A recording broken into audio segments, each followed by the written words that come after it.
O assédio é uma perseguição ou uma ofensa direta a uma pessoa ou um grupo específico de pessoas.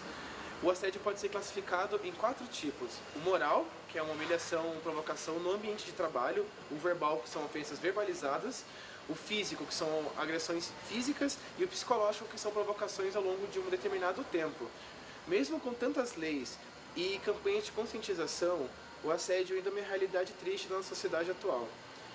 Segundo pesquisa da Datafolha, aproximadamente 5 em cada 10 brasileiras já sofreram um assédio sexual na vida. Independente do tipo de assédio, todos partem a partir do pressuposto de agredir ou humilhar alguém ou forçar a pessoa a fazer algo contra a sua vontade.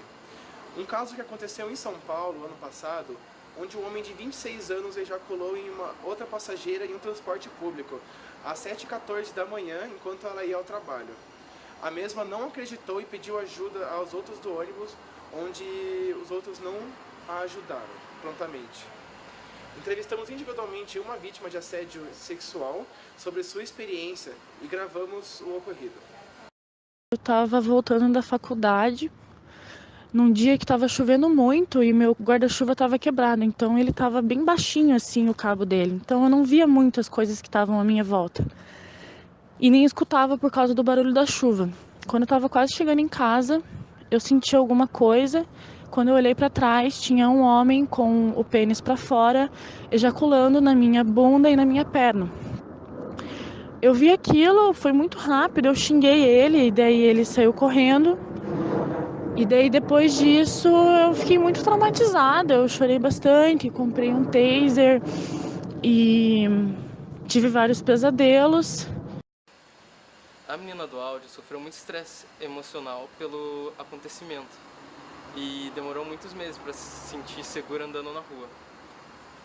A seguir, vamos ouvir um áudio de um caso de um assédio que durou vários meses e se tratou de um assédio moral e sexual.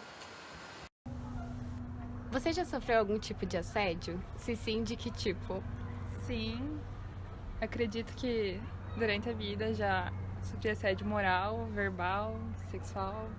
Quantos anos você tinha quando aconteceu? Eu tinha 18 anos, foi num bar e eu tava bem no começo da faculdade e daí um amigo meu, que era meu veterano, que a gente era bem amigo, tinha me chamado pra ir nesse bar. Daí eu fui, tava ele e tinha mais 2 outros meninos que eu não conhecia, que também eram meus veteranos, mas eu não conhecia. Começou a beber, tava se divertindo, daí esse meu amigo quis ficar comigo e eu falei que não queria ficar com ele. Daí já começou, que ele falou que eu era uma vadia, porque eu não queria ficar com ele, eu já tinha ficado com o amigo dele, e me xingou um monte e foi embora. Daí eu fiquei conversando com um amigo dele, que tava lá, que era meu veterano também. Daí chegou uma hora, esse meu amigo puxou esse menino pra conversar, daí eles conversaram por uns 5 minutos, e daí esse menino voltou, ele me empurrou pra um canto, começou a lamber minha cara, começou a me agarrar, começou a passar a mão na minha calcinha, eu tava de saia, começou a passar a mão na minha calcinha, começou a passar a mão dentro da minha calcinha, e daí eu gritava, o bar tava vazio, mas eu gritava e ninguém queria ninguém, tipo, tava vendo que tava acontecendo uma coisa errada. Eu tive que chutar ele, e daí eu consegui fazer com que ele se afastasse, e daí eu tive que sair correndo. E também falei com segurança o que aconteceu, ele falou que era normal, tipo, que ele não podia fazer nada, que tipo, a gente tava num bar, que era o que acontecia, e daí eu fui embora, chorando, fiquei bem mal. Na segunda-feira, quando eu fui pra faculdade, todos os meus veteranos estavam me olhando torto. Eu não sei o que aconteceu, mas eu tenho certeza que ele deve ter inventado alguma história e falou para as pessoas que estava todo mundo olhando torto, e eu simplesmente não consegui mais ir pra aula porque tava um ambiente totalmente tóxico pra mim. Sendo que eu até larguei de faculdade por causa disso, porque foi horrível, foi horrível.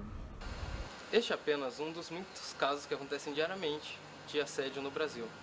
E diferente do que muita gente pensa, o assédio sexual sempre vem acompanhado. Ele vem acompanhado de assédio moral, psicológico e físico. Em seu livro A Transformação da Intimidade, Sexualidade, Amor e Erotismo, Anthony Giddens aborda o assédio e o controle sexual dos homens sobre as mulheres. Segundo ele, o assédio é uma violência sustentada pela própria cultura, uma vez que convivemos com um padrão sexual no qual as mulheres são ensinadas a conter sua sexualidade e os homens não. Vê-se também que pouco se avançou em relação à violência contra a mulher ao longo dos anos, demonstrando o quanto da sociedade patriarcal encontra-se ainda presente em nossas práticas sexuais, onde crimes cometidos contra as mulheres ainda são comuns, resultado, sobretudo, da ineficiência do sistema judiciário brasileiro, comprovado pelos altos índices de impunidade e absolvição dos agressores em relação aos casos de agressões contra as mulheres. Esses altos índices demonstram como as mulheres ainda são vistas pelos mesmos moldes pré-estabelecidos pela sociedade. Em outras palavras, ainda que mulheres tenham conquistado o acesso ao mercado de trabalho, ocupem a maioria dos assentos nas universidades e tenham em média maior escolaridade, seu comportamento e postura ainda são julgados frente ao modelo boa mãe, boa filha, boa esposa e submissa. Essa visão muitas vezes reflete também no ambiente de trabalho. Em seu livro Justiça e Violência contra a Mulher, Vânia Passinato faz um retrato sobre o papel do sistema judiciário na solução dos conflitos de gênero e revela a desigualdade instalada nesse meio. Não é o agressor, que em sua maioria são homens, que tem sua conduta julgada, fato tão comum e frequente que faz com que vítimas de assédio se calem com medo de serem julgadas e de passarem por constrangimentos ou qualquer tipo de exposição. Deste modo, a maioria das mulheres não denunciam os atos de assédio, provocando um ciclo vicioso, no qual a culpa se recai sempre na vítima e o agressor sai sempre impune. Desse modo, devemos lembrar que a culpa nunca é da vítima, por isso, denuncie.